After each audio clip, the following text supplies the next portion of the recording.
Procuradoria-Geral da República pede que Justiça investigue diretores do Google e do Telegram por ação contra o projeto das fake news. Governo anuncia vice-chanceler da Ucrânia como embaixador no Brasil. E você vai ver também. Lula regulamenta hoje a Lei Paulo Gustavo de incentivo à cultura. Salário mínimo de R$ 1.550 é aprovado em São Paulo.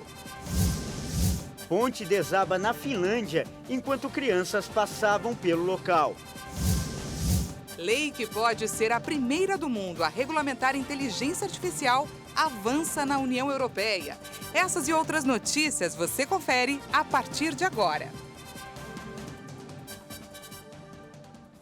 Olá, boa tarde, seja muito bem-vindo. Nós estamos ao vivo. Agora são 13h03 pelo horário de Brasília. Muito boa tarde, Dânia. Boa tarde, Kleber, e boa tarde, é claro, a você que nos assiste. Vamos juntos conferir o que é notícia no Brasil e no mundo nesta quinta-feira. E a Procuradoria-Geral da República pediu ao Supremo Tribunal Federal a abertura de um inquérito para investigar diretores do Google e do Telegram no Brasil. Eles são suspeitos de participar de uma campanha de desinformação contra o projeto das fake news. O pedido é assinado pela vice-procuradora-geral da República, Lindora Araújo. Ela sugere, como primeiras medidas, a intimação de executivos das empresas e uma perícia em todas as publicações contra o projeto de lei impulsionadas por iniciativa das próprias plataformas. O caso está sob sigilo no Supremo Tribunal Federal e deve ser analisado pelo ministro Alexandre de Moraes. O pedido ocorre após o presidente da Câmara, Arthur Lira, acionar a PGR com uma notícia crime afirmando que as duas empresas têm realizado contundente e abusiva ação contra a aprovação do PL das fake news. Moraes determinou ao Telegram a exclusão de uma mensagem enviada aos usuários contra o projeto. Já no início do mês, o Google foi obrigado pelo governador a marcar como publicidade um material que criticava o projeto. Questionadas sobre o pedido da Procuradoria-Geral da República, as empresas ainda não se manifestaram. E o governo anunciou o vice-chanceler da Ucrânia como embaixador no Brasil. O anúncio, que foi feito pelo Itamaraty, é resultado da visita feita pelo assessor especial da presidência para assuntos internacionais, Celso Amorim, a Kiev. O Ministério das Relações Exteriores anunciou na manhã desta quinta-feira o vice-chanceler da Ucrânia, Andriy Melnik, como embaixador do país no Brasil. A informação foi confirmada por meio de nota emitida pelo Itamaraty pouco tempo após a visita de Celso Amorim, assessor especial para assuntos internacionais do presidente Luiz Inácio Lula da Silva, a Kiev. No ano passado, Andriy Melnik ocupava a embaixada da Ucrânia na Alemanha. Ele foi um dos principais interlocutores do presidente Volodymyr Zelensky junto à Europa durante a guerra com a Rússia. O presidente da Ucrânia fez uma publicação em seu Twitter sobre a conversa que teve com Celso Amorim. O representante do governo brasileiro esteve em Kiev para conversar com Volodymyr Zelensky sobre a possibilidade de um acordo de paz para o fim da guerra com a Rússia, após a repercussão negativa de falas do presidente Lula sobre quem seria responsável pelo conflito, que já dura mais de um ano. Nas conversas, os ucranianos destacaram que a proposta brasileira era bem-vinda, mas se mostraram céticos sobre a real disposição do presidente russo, Vladimir Putin, em buscar uma solução pacífica para a guerra. Os ucranianos alegaram que o Kremlin não teria interesse pela paz e que não estariam negociando de boa fé. Celso Amorim é uma das poucas autoridades políticas que esteve tanto com Putin como com Zelensky. E o presidente Luiz Inácio Lula da Silva vai regulamentar nesta quinta-feira a Lei de Incentivo à Cultura. O decreto prevê a liberação de mais de 3 bilhões e 800 milhões de reais para o financiamento de projetos culturais em todo o país. O decreto será assinado pelo presidente Luiz Inácio Lula da Silva na concha acústica do Teatro Castro Alves, em Salvador, a partir das 18 horas, ao lado da ministra Margarete Menezes. O nome da lei foi escolhido em homenagem ao ator Paulo Gustavo, que morreu aos 42 anos de idade em razão das complicações da Covid-19 em maio de 2021. Entre outros pontos, a medida prevê a destinação de 3 bilhões e 800 milhões de reais do Fundo Nacional de Cultura a estados e municípios para fomento de atividades e produtos culturais. A liberação do dinheiro leva em consideração os efeitos econômicos e sociais causados pela pandemia de coronavírus. Todos os municípios, estados e o Distrito Federal que necessitem de aporte financeiro para a realização de projetos culturais poderão, em breve, solicitar parte dos recursos. Eles serão distribuídos da seguinte forma: 2 bilhões de reais irão para os estados e 1 bilhão e 800 milhões para os municípios. O valor restante, cerca de 1 bilhão de reais, será destinado a outros setores e áreas culturais e artísticas. Trabalhadores do estado de São Paulo terão um novo salário mínimo diferente do estipulado pelo governo federal. Esse reajuste está previsto em lei, mas não é para todas as categorias. Vamos então entender como funciona a medida que foi aprovada pela Assembleia Legislativa de São Paulo e vai agora para a sanção do governador.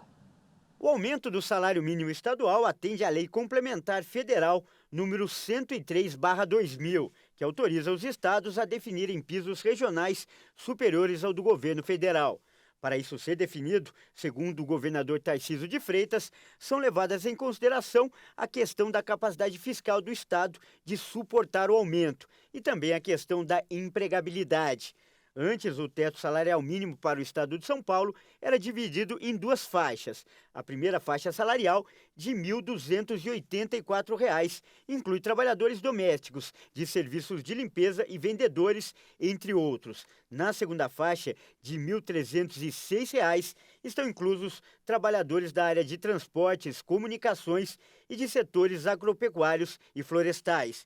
O valor agora foi fixado em R$ 1.550, com base para todos os trabalhadores que não têm um piso salarial definido ou um acordo de convenção coletiva.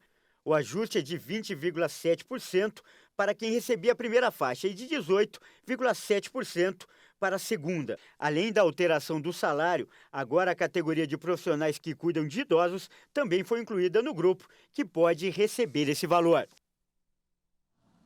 E atenção a essa notícia, quem usa o transporte por aplicativo deve se preparar. Os motoristas agendaram uma paralisação em todo o país na próxima segunda-feira. E a expectativa da categoria é de que 70% dos mais de 2 milhões de motoristas ativos no Brasil vão aderir à greve, Dânia. Pois é, um impacto grande, né? Segundo os dados mais recentes, 30 milhões de usuários estão cadastrados nas plataformas de transporte por aplicativo em todo o país. Muitos deles usam o serviço diariamente para ir ao trabalho, para a escola e outros compromissos importantíssimos. E por isso, esse é o tema da nossa entrevista de hoje.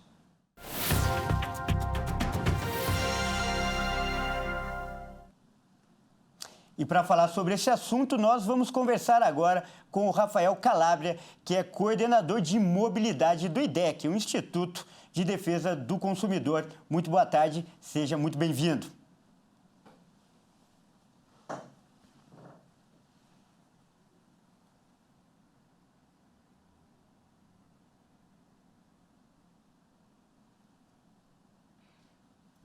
Opa, boa tarde.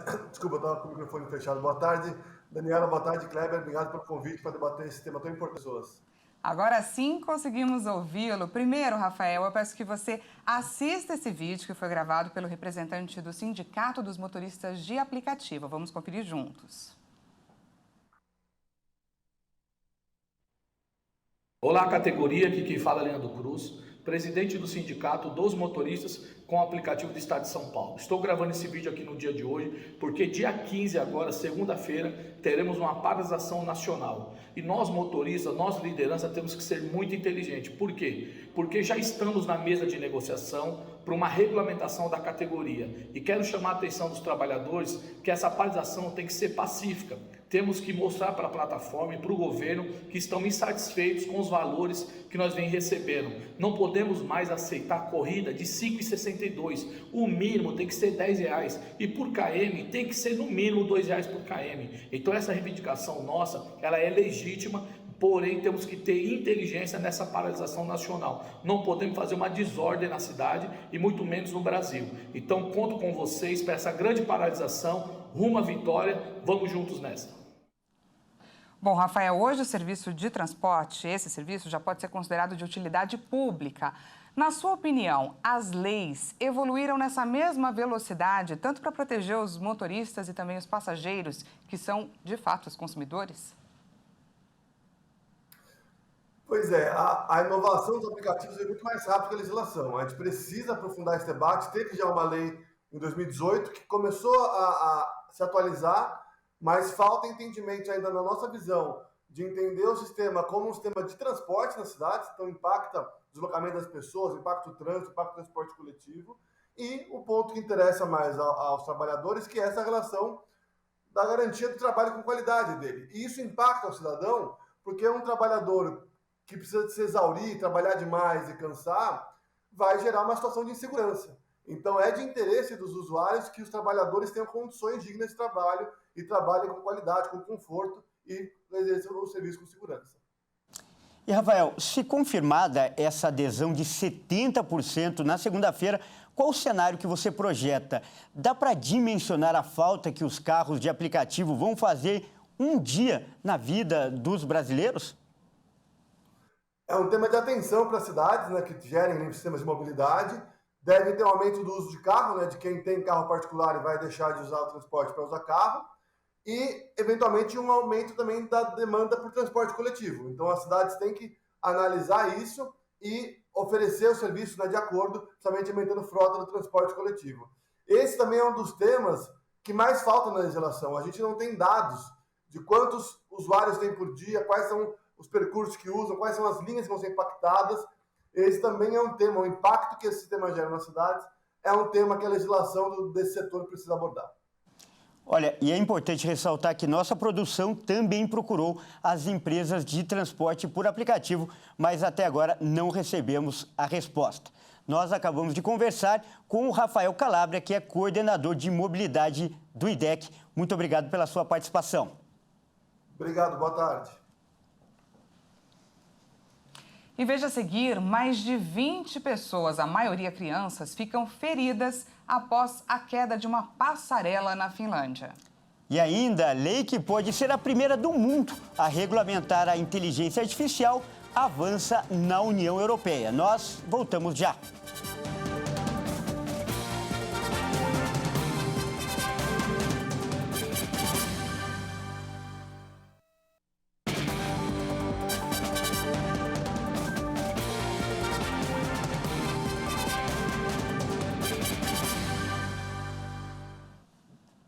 Seja bem-vindo mais uma vez, nós estamos de volta ao vivo, 1h18 pelo horário de Brasília. Voltamos com os destaques internacionais. E olha só, mais de 20 pessoas, a maioria crianças, ficaram feridas nesta quinta-feira na Finlândia, quando uma passarela provisória desabou perto de Helsinki. Uma passarela desabou na Finlândia. Mais de 20 pessoas, a maioria crianças, ficaram feridas nesta quinta-feira, perto de Helsinki, depois que as tábuas de madeira da passarela provisória desabaram. As pessoas caíram de uma altura entre 4 e 5 metros. O incidente ocorreu em Espoo, nos arredores da capital finlandesa. De acordo com os serviços do Hospital Universitário de Helsinki, a maioria dos feridos fazia parte de um grupo escolar. E nessa quinta-feira, uma das principais normas sanitárias que dificultavam o acesso e a permanência de imigrantes na terra do Tio Sam, chamada de Título 42, chega ao fim. E com isso, o fluxo migratório próximo às regiões fronteiriças promete ser intenso. A gente vai acompanhar agora uma reportagem sobre a luta dos migrantes recém-chegados aos Estados Unidos para conseguir o primeiro emprego e então continuarem a jornada em solo americano. A cidade de Brownsville, no Texas, começa a receber mão de obra de imigrantes recém-chegados aos Estados Unidos. Com o fim de algumas normas sanitárias se aproximando, milhares de pessoas aumentaram as esperanças de finalmente começar uma nova vida do outro lado da fronteira. Mira, papá, estamos aqui reunindo passagem. Estamos tentando ganhar dinheiro e trabalhar. Viemos pedir por dinheiro e nos deram trabalho. Agora lavamos carros e as pessoas nos ajudam com alguma coisa. Carro lavando e a gente não colabora com algo. No, tengo 2 días, sino que agarré el trabajito porque necesito seguir. Estou aqui há 2 dias e arrumei um serviço porque preciso continuar minha jornada. Quero ir para Nova York. Sou venezuelano, vim a pé e de ônibus, foi uma longa viagem. Não desejo a ninguém o que aconteceu comigo, mas continuo. Bueno, eso es largo trayecto. Que no se lo deseo a nadie lo que me sucedió y todo, pero sigo adelante. Os Estados Unidos se preparam para a chegada de milhares de imigrantes esta semana. O chamado Título 42, uma política ativada durante a pandemia para impedir a propagação da Covid-19 nos Estados Unidos, mas que na prática bloqueou a possibilidade de solicitação de asilo, expira nesta quinta-feira. Mas o acesso ao asilo pode ficar mais difícil, estando sujeito à punição os migrantes que não adotarem as vias legais ou não iniciarem os pedidos em um país de trânsito. O governo americano se prepara há mais de 1 ano para o momento, com uma série de medidas que incluem recompensas para os migrantes que iniciam os trâmites dos pedidos antes de chegar à fronteira. Com o aumento do fluxo migratório, mais de 24 mil policiais foram mobilizados para a região fronteiriça, em um período que o presidente Joe Biden admitiu que será caótico. O projeto para regulamentar a inteligência artificial na União Europeia avançou nesta quinta-feira. Os eurodeputados aprovaram a proposta e ainda pediram novas proibições e uma análise mais profunda do fenômeno ChatGPT. Os eurodeputados das Comissões Permanentes de Liberdades Civis e de Proteção dos Consumidores aprovaram por ampla maioria a limitação do uso da IA no bloco, mas com a continuidade dos incentivos ao setor. O texto vai ser apresentado ao plenário do Parlamento em junho e, em caso de aprovação, as negociações vão ter início com os Estados-membros da União Europeia para a redação de uma lei definitiva. A Comissão Europeia propôs há 2 anos um projeto de regulamentação das inteligências artificiais, mas a análise parlamentar foi mais longa que o previsto e sofreu um adiamento devido às polêmicas sobre os perigos das ferramentas capazes de criar textos ou imagens. Os eurodeputados consideraram a votação desta quinta-feira histórica e afirmaram que esperam concluir o processo com a implementação da primeira norma no mundo sobre inteligência artificial. O texto aprovado inclui alguns dos principais eixos da proposta apresentada em 2021, mas também sugere a proibição da vigilância biométrica, do reconhecimento de emoções e do uso de sistemas de inteligência artificial para vigilância policial de modo preditivo. Essa edição fica por aqui. Muito obrigada pela sua companhia. E não se esqueça que daqui a pouco, às 13h50, eu volto com mais notícias para você. Até mais. Até mais.